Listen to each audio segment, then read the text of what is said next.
is a really, what I think is a very profound lack of public trust in the process.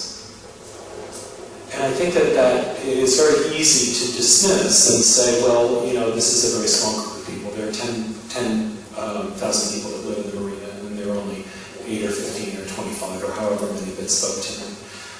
But I've interviewed a lot of people in the marina on an informal basis over 5 years of doing this and listened to a lot of public testimony. And I have to tell you that that's not the case. The public trust doesn't exist here.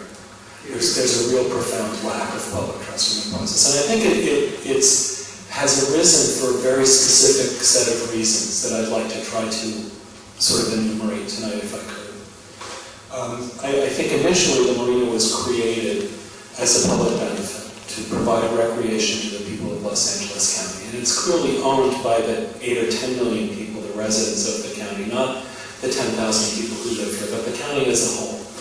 And it existed to provide access to the water for people who otherwise didn't have access to the water.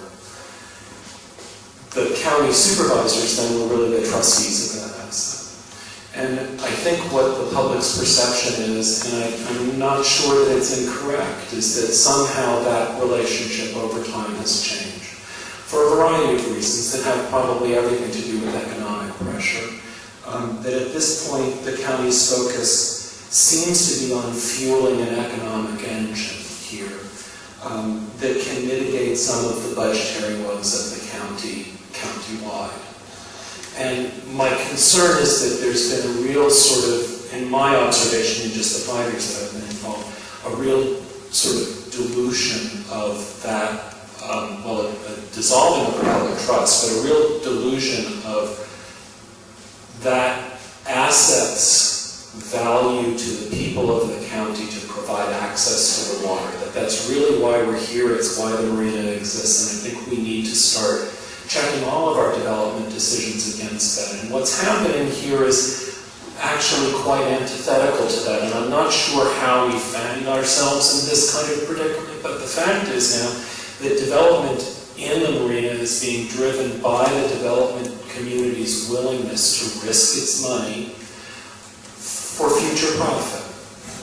That's what drives development everywhere, so it's really not that unusual, but what doesn't seem to exist at this point is that kind of check against the development community's desire to risk money in a way that it sees as appropriate, because let's face it, it's the development community that's paying for all of these redevelopments of the marina and the changes of the modernization and all of that, and the intensive sort of urbanization that's happening here.